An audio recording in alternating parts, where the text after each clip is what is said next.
자, 이번 시간은 건축법 전반부 앞부분에 있는 매일 정리노트 문제를 보도록 합니다. 자, 1번. 문화유산의 보존 및 활용에 관한 법률에 따른 지정 문화유산이나 임시적 문화유산은 건축법을 적용하는 건축물이다. 맞습니까? 요번에 개정됐다 그랬어요. 좀 전에 작년까지는 우리 시험에 이거 문화재 보호법에 따른 지정문화재나 임시적 문화재 이렇게 돼 있었거든요. 그게 용어가 바뀌어서 문화유산의 보존 및 활용에 관한 법률로 바뀌었고, 그 다음에 지정문화유산이나 임시적 문화유산 이런 식으로 용어들이 바뀌었다는 거. 그래서 그건 건축법을 적용하지 않는 건축물이다 라고 했어야 되죠. 건축법이 적용하지 않는 건축물이다. 자, 그래서 이번 개정된 내용이기 때문에 색깔을 바꿔놨어요. 두 번째, 층수가 60층이고 높이가 190m인 건축물. 자, 그러면 60층이면 초고층 건축물이죠? 50층 이상 되니까. 근데 높이가 200m가 안 되잖아. 둘 중에 하나만 갖추면 된다 그랬죠. 따라서 층수가 60층이라면 이 자체로서 초고층 건축물의 요건을 갖춘 겁니다. 그래서 그건 초고층 건축물에 해당한다. 맞죠? 그런데 고층 건축물에는 해당하지 않는다? 아니요. 고층 건축물이면 30층 이상 또는 높이가 120m 이상이니까 고층 건축물 속에 초고층 건축물이 포함된다 그랬습니다. 결국 고층 건축물을 둘로 나눴다. 준초고층 건축물과 초고층 건축물 둘을 합쳐서 우리가 고층 건축물이란 그렇게 개념 정의하니까 이건 고층 건축물에도 해당한다라고 했어야 됩니다. 해당하지 않는다. 틀렸죠. 세 번째, 건축물이 천재지변으로 멸실되고 높이는 종전규모 이하이고 동수나 층수나 또는 연면적의 합계는 의 어느 하나가 종전규모를 초과하면서 건축법령이나 조례에 적합하면 재축에 해당한다? 뭐 잘 나가다가 뭐가 잘못됐죠? 건축물이 천재지변이나 재 등으로 멸실되고 여기까지는 재축이라는 개념에 따라가요. 근데 문제는 높이는 종전규모에다 이게 틀렸죠. 뭐로 바꿔야 돼? 이건 연면적의 합계는 무조건 종전규모에 돼. 그래서 연면적의 합계는 무조건 종전규모 이해되고, 그 다음에 동수나 층수나 세 번째 요게 높이죠. 동수나 층수나 높이 셋 중에 어느 하나가 종전규모를 초과하면서 건축법령에 적합하다면 그거는 재축에 해당한다라고 했어야 돼요. 따라서 뭘 바꾸면 되죠? 요 높이자하고 연면적 합계 위치가 서로 바뀌었어요. 그래서 연면적 합계는 무조건 종전규모 이하이고 동수, 층수, 높이는 셋 중에 어느 하나가 종전규모를 초과하지만 건축법령에 적합하다면 그것도 재축에 해당한다라고 했어야 되죠. 이건 또 틀린 내용이니까 정리하시기 바랍니다. 자, 그 다음에 이제 4번부터 4번, 내력벽을 증설 또는 해체하거나 그 벽면적을 20m 이상 수선 또는 변경하는 건 대수선에 해당합니까? 아니야.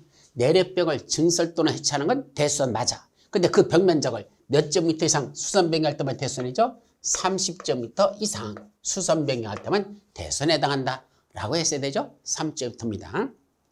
자, 5번. 복수 용도는 같은 시설군 내에서 허용할 수 있는 것이 원칙이죠. 그러나 허가권자는 뭘 거쳤다? 지방 건축위원회 심의를 거치면 다른 시설군의 용도 간의 복수 용도를 허용할 수 있죠. 그땐 지방 건축위원회 심의를 거쳐야 된다 했는데 거치지 않고 하라고 해서 틀렸죠.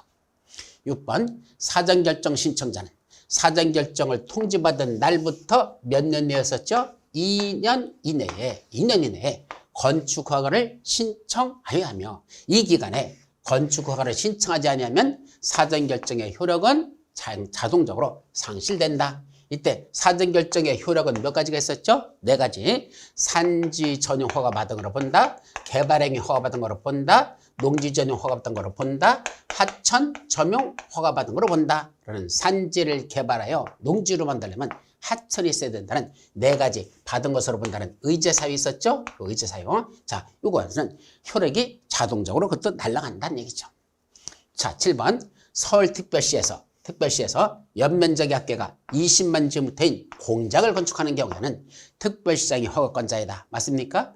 원래는 연면적 합계가 10만 제곱미터 이상 된다면 특별시한테 허가받는 게 맞아. 그런데 공장이나 창고나 또는 지방 건축위원회의 심의를 거쳤다면 이때는 아무리 규모가 크다 하더라도 특별시장이 아니라 서울특별시에서는 구청장한테 허가받는다. 혹은 구청장이 허가권자이다 라고 했어야 되죠. 그래서 공장은 규모가 크다더라도 구청장한테 받지 특별시장한테 받지 않습니다. 그래서 틀렸고.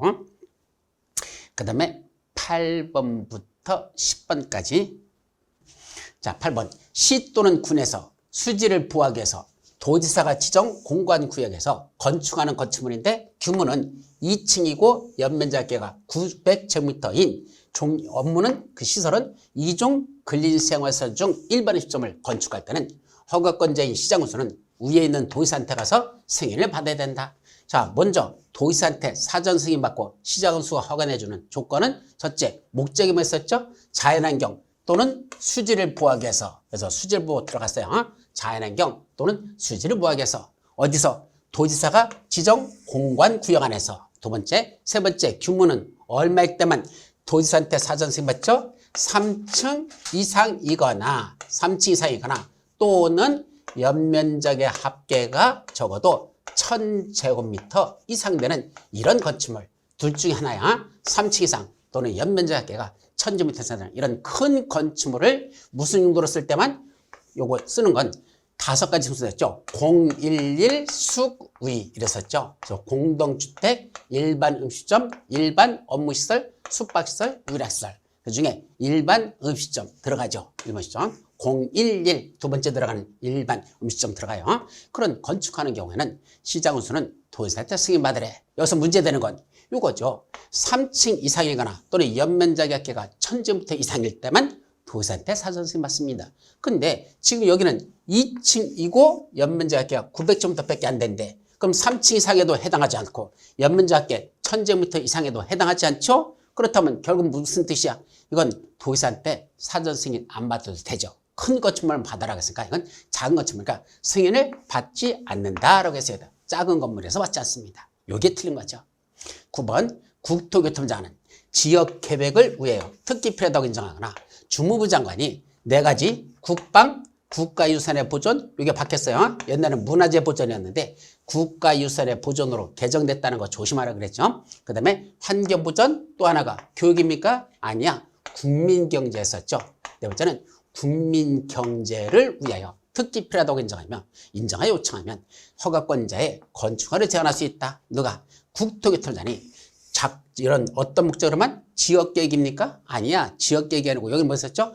국토관리라 그랬었죠. 우연적 소지가 있는 국토관리를 위하여 특히 필요하다고 인정하거나 아니면 주무장관들이 4가지 국방, 국가유산의 보존, 환경보존, 또 하나 국민경제를 위해서 특히 필요하다고 인정하여 요청하면 허가권자들의 건축허가를 제한할 수 있습니다. 따라서 2가지 지역계획은 국토관리로 바꿔야 되고 여기 교육은 국민경제로 바꿔야 된다. 틀렸죠. 마지막 10번 연면적의 합계가 200제곱미터 이하의 건축물의 신축. 그때는 신고만으로 할 수 있습니까? 아니야. 규모가 이렇게 크지 않죠? 얼마 있었죠? 연면적의 합계가 100제곱미터 이하인 건축물.